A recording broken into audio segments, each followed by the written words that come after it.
Hello and welcome back to Today I Learned Climate. I'm your host, Laur Fisher. In our last episode, we went on a whirlwind tour of our global food system and how it both affects and is affected by climate change. We talked about changes in our growing season and extreme weather and fertilizers and, well, you should just go listen to the episode. We learned a lot. The one thing we didn't have a lot of time to talk about, though, was, well, food. Yeah, the stuff that actually makes it to our plates. And our guest for that episode was Dr. Cynthia Rosenzweig, who leads the Climate Impacts Group at NASA with a specialty on climate change and agriculture. And she has a lot to say about food. When we think about climate change and food, it brings climate change right into our kitchens and dining rooms. It's very close to us as people. These connections are strong and personal. Food is culture, food is history, deeply, deeply ingrained and embedded in families and cultures, religions. So we're bringing Dr. Rosenzweig back to tell us just a little more about the connections between the food we eat and climate change. Let's start with some of the stories that you may have heard about on the news.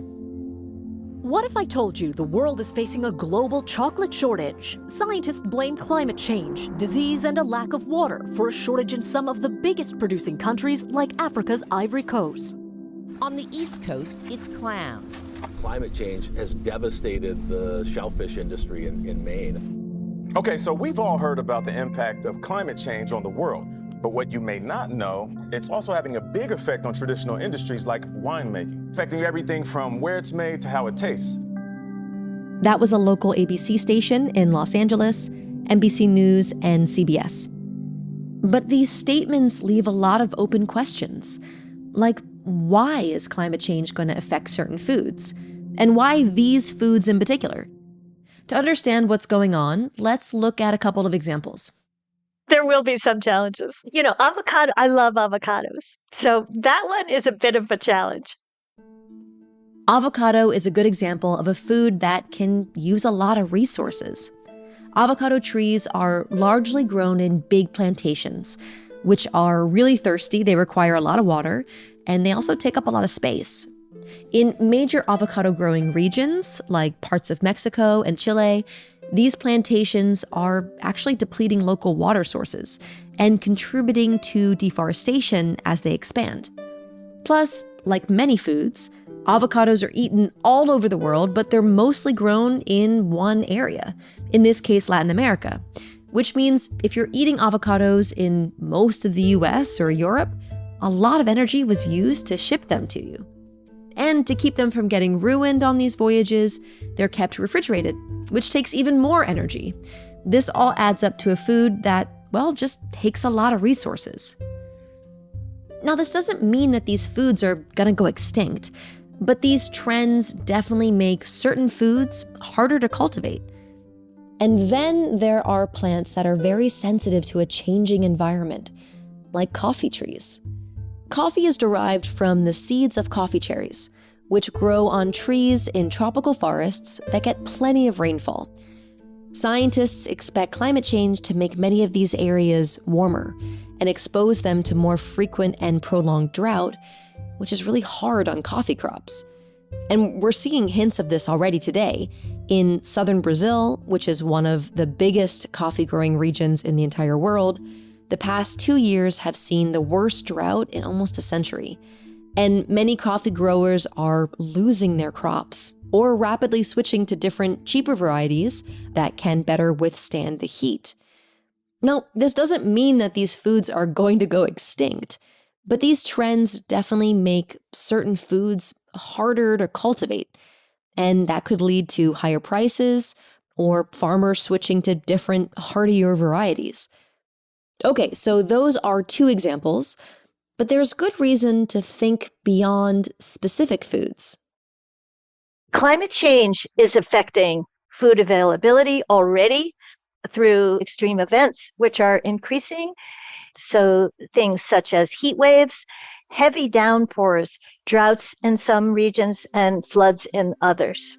I think we got a taste of this at the beginning of COVID, when the supply chains were disrupted and people were not able to get all the food that they were ordering. We were so used to having anything we want. And there was a time, it was short, and the supply chains adjusted. But that feeling of, okay, you open the cupboard and eat from the cupboard.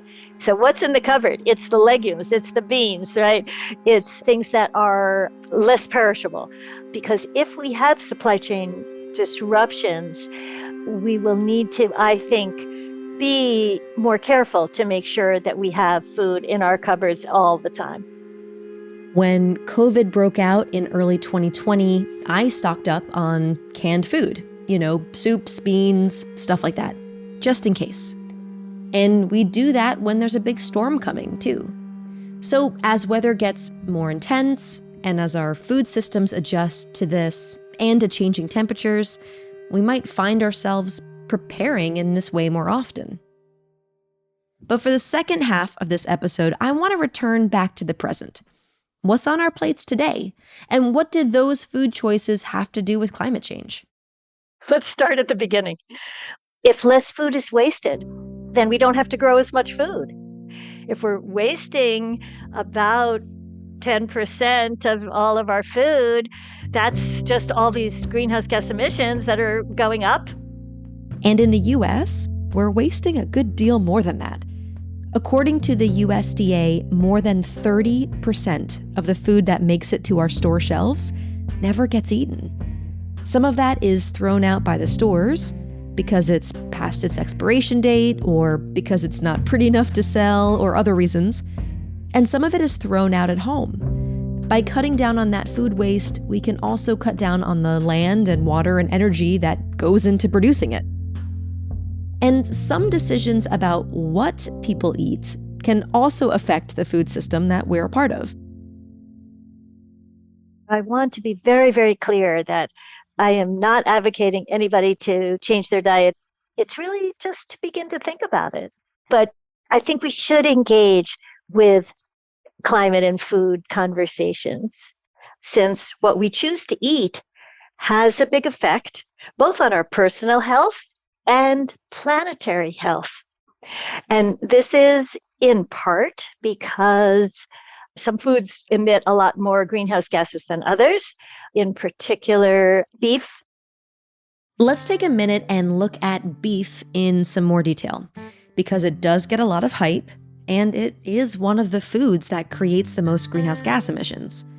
Though, as someone who enjoys a hamburger from time to time, I don't want you to think that this is a lecture about your diet. Okay, so the first thing here is the amount of land that cattle need. We learned last episode that the biggest source of greenhouse gases in our food system comes from cutting down forests to make room for farms and pasture land. In fact, the biggest reason that the Amazon rainforest is being cut down today is to make more pasture land for cattle.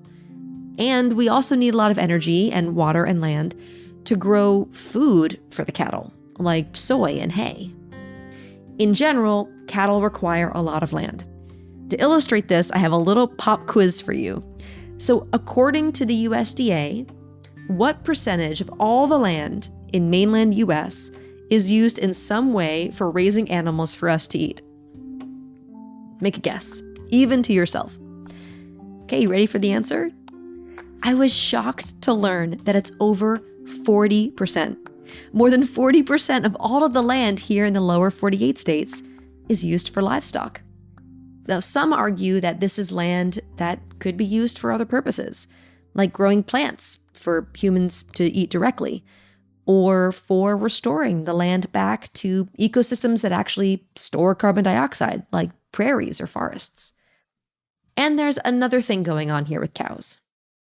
Because of the methane that cows emit, but also through the manure as well. They are big, big greenhouse gas producers.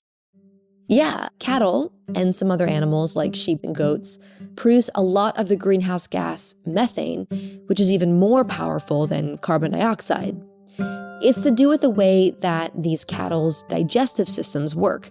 So it's really hard to digest grass and hay, so they ferment it in their stomachs, creating methane that they burp out. So as weird as it may sound, this actually is a big deal. The EPA estimates that more than a quarter of all the methane that humans are adding to the atmosphere comes from our livestock burping. And it's not just beef. Like, rice fields leave a lot of standing water where oxygen can't get into the soil, and that creates good growing conditions for bacteria, and that also releases methane. So why are we talking about all this again? Right. Food choices.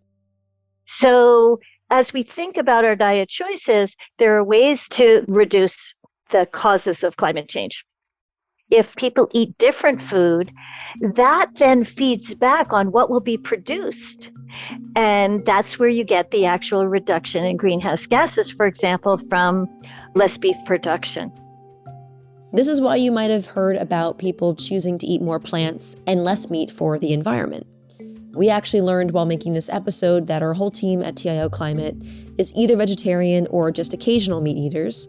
It's not really something we had talked about before, but kind of like buying green electricity for our homes, it's a choice that we're making to start nudging these bigger systems, like the ones that give us our food and our energy, to produce those things in a way that doesn't add to our climate change problem. Of course, it's possible to get really into the weeds on food and climate, comparing this meat to that meat and this vegetable to that one, or digging into exactly where and how your food is grown. But really, if you are interested in the environmental impacts of your own diet, Dr. Rosenzweig has some advice for some pretty simple rules that you could follow. Just encourage healthy and sustainable plant-rich diets, especially in developed countries. We always have to say that because it's just so incredibly different in many, many countries and food insecure places. So for those who have choices, more plant-based diets, and try to just be more aware of how much we are scraping food waste into our garbage or our compost bins.